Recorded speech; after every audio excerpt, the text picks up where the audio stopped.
Hey guys, welcome to another commentary done by Diggity. Bottom right hand corner, we got Metodman starting as, I think that's the navy blue Protoss. Bottom left hand corner, we have Clonepro starting as the yellow, I'm gonna call it lemon just to mix it up, lemon Terran. Clonepro has shown a proclivity to opting for more aggressive plays, more factory openers with Marines, pseudo FDs with various compositions.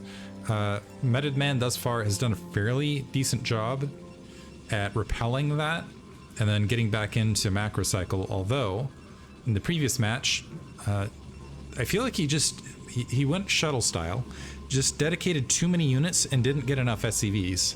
It could be that Metodman overbuilt SCVs, but I feel like, or I should say Clonepro overbuilt SCVs, but I think it was just the value wasn't there. He was maybe getting 5-6 SCVs and he was losing at least that amount in shuttles, right? With High Templar or whatever not, instead of getting siege tanks, things like that. Who's doing donuts in the Protoss base as a side note? Look at that. Shameful. Anyway, this is on Polestar, which hopefully doesn't get me demonetized here on YouTube. I wonder how like certain groups manage that, because I mean that was like on ancient Assyrian Empire. I think that was like straight up on their flag, right? And I'm wondering if it's on any flags these days that are not associated with terrible foreign countries. I also wonder, I know that YouTube has this weird thing where if you curse in the first 7 seconds, it demonetizes your video or something like that, or it reduces monetization or something like that, which I'm not sure how that works for them making money or getting money or whatever not. It's just bizarre. The entire attempting ads are just kind of a bizarre concept at large. It seems it's the only way to extract wealth out of gigantic corporations these days, right? And it doesn't do anything really. Outside of, there's the rare instance where someone's like, wow, I need a pair of pliers, now I'm gonna get a ton of plier ads. And they start searching, but most of the time you're avoiding ads in that instance and you're just looking for, it's rare these days where there is a straight up ad and you're like, oh yes, I want that product now, outside of weird Instagram. I guess that's where the fake advertise. Anyway, I digress. Kind of in a ranty mood apparently in the middle of this commentary, but just tired of, I think this is just kind of the general consensus of the past, what seems like 100 years since the radio and television age, is I'm tired of being treated like I'm nothing but a receptacle to have ads pushed at me. Kind of interesting, weird gray soot on the side of that. Anyway, Clonepro making his way top right. I don't think the probe and SCV saw one another, or if it did, Metodman wasn't quite on the ball. Let's see if he goes bottom left as far as a follow-up. In the meantime, Clonepro is going to end up with the last scout overall. We do have a factory-built initial 2 Marine. This is looking like standard Terran build order stuff. It looks like Metodman taking kind of an odd route on entry. A bunker going down immediately, so it looks like Clonepro is thinking about going for a faster expansion. Very likely is somewhat concerned about an early Dragoon play. Metodman has scouted it, has managed to get out of the range of the Marines. But the other option of this, or do we have any, maybe he wants to save an SCV. We do have a Vulture constructed. No, he just wants to go straight into command center. Interesting. And he's going to save a Marine, so invests in a bunker. So he basically is spending an extra 50 minerals for a little bit of spare defense. Nexus drop, by the way, from Metodman immediately, recognizing the option for the faster command center. Didn't want to end up losing it. That looks like a probe making its way back and is going to exchange positions with that Dragoon. The Dragoon not able to engage the Vulture.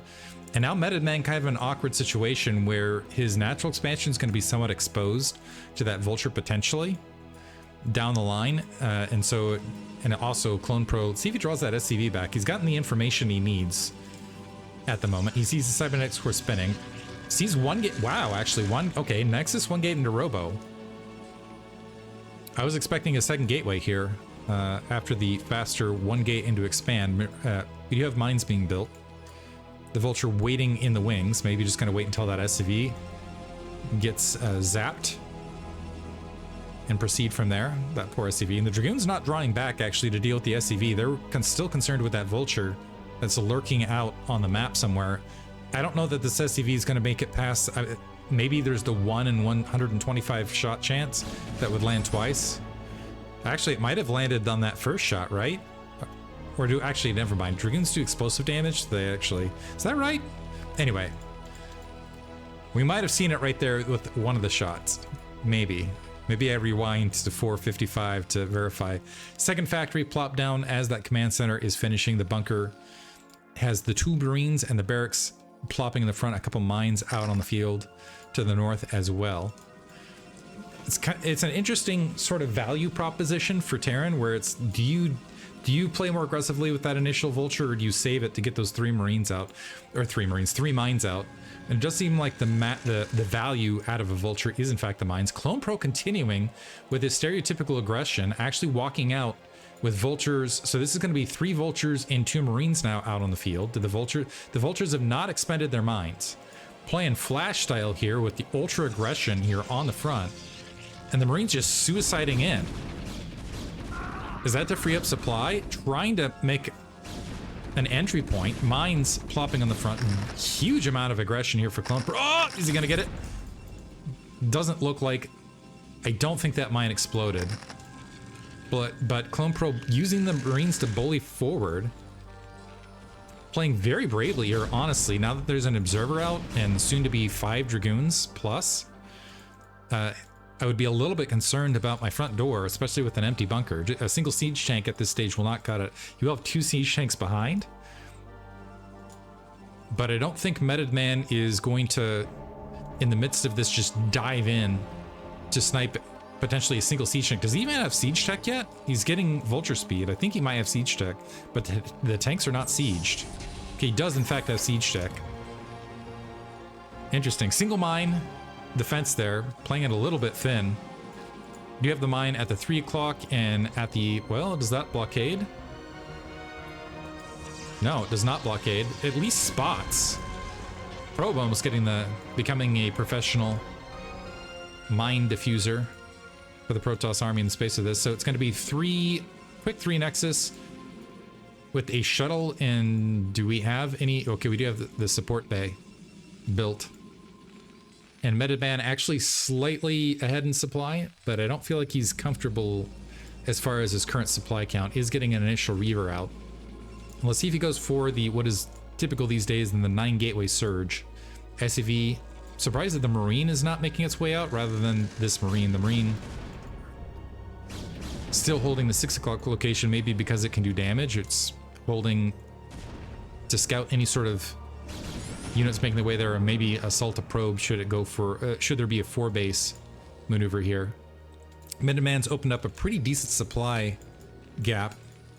In the meantime, 6 factories out from Clonepro once again. So going very, very factory heavy. What this will do is this is going to slow down +1 weapons, but will maybe play into a timing rush for him. So I think you can rush off this around the 10-minute mark and push a lot of troops. But with the gateway flood happening right this second, as long as Metodman goes up to a good 8 gateway count, which he should at 3 bases right this second, should be able to handle this without too much trouble. Oh, okay, interesting. Clonepro dropping an armory as well. I hope that is just for, oh man, probes getting a little bit clustered. One of them gets wiped out. Still, okay. Vulture is cleared, was at least in the mix on that transfer. I think this armory is gonna have to just be for the Goliaths. If we are seeing a +1 weapons upgrade, that will delay the push out considerably, but also that's going to cut into siege tanks, although Clonepro is storing a lot of gas to maybe make the upgrades plus siege tanks moving out on the map matter. So we will have to see in a moment. It could also be he's just being extra careful with the glut of units he's trying to produce in order to establish an additional base. It looks like a shuttle, seeing that the 3rd is not in fact grabbed. A lot of Dragoons making their way out on the map. How many gateways? Gateways are not rallied up, by the way. So actually Clonepro might have opened something up for himself. The gateway count is still a little bit light. The 6 gateways are in fact in place. Clonepro is a little bit mineral light because he's been pumping so many vultures. Looks like it is in fact just for Goliaths. +1 weapon has been queued up. That's going to mean fewer siege tanks in the space of this. Zealot leg speed, I don't think it's complete or anywhere near finishing, but we do have this Reaver to get some shots off. Nice damage. I think we might just have sufficient amounts of Dragoon to just push straight through this, because the siege tank count, again, all this gas in for Clonepro is not invested in siege tanks. which meant that Metodman not exactly an A move, but basically could just push straight into this. Now we've got 0 siege tanks defending this natural expansion. 6 factories are still behind this, so it might turn into a potential save, but right now it's looking kind of ugly, honestly. And that bunker's empty, so it provides absolutely 0 threat. And this is as the Goliaths are popping, and Goliaths versus Dragoons. Goliaths are very good at attacking siege tanks. They aren't great traders versus Dragoons, particularly when Zealots are mixed in. Yeah, you rather have siege tanks or those precious mines. Single siege tank now up on the high ground. All of the SCVs have been peeled away from that natural expansion. We're dropping below what would be a healthy SCV count to run 6 factories. And especially not mining it on 2 bases, that usually 4 factories is about max, and 1 machine shop is what you can run a single siege tank off of, approximately, roughly. And as a result, Metodman, he's already done the damage he's looking for. He's up 50 supply all of a sudden in the midst of this. He can grab an additional base if he wants to. He can get leg speed if he wants to. He basically is in full control. He can probably do a carrier tech switch. Instead, walking units across. This might be a way to get Clonepro a little bit more space. Because with the 3 siege tanks in the background, that should be enough to push back the Dragoons with the SCVs. Although the siege tanks assaulting their own SCVs in the space of this, Clonepro continuing to have SCV problems, dropping further and further. Looks like he is going to go ahead and move up and grab a 4th base while continuing these assaults, but it looks like Clonepro might have missed... Did he miss a macro cycle? Never mind, he's got the siege tank on the high ground. Recognize he's just not going to have enough, and Metodman can basically just ad nauseum throw troops at him with his economy, and it's basically 1 base. 1 base versus 3 base Protoss, not a winning scenario. So GG. Metodman will advance into, as a victor into the next series. Hope you guys enjoyed it. Thanks for listening.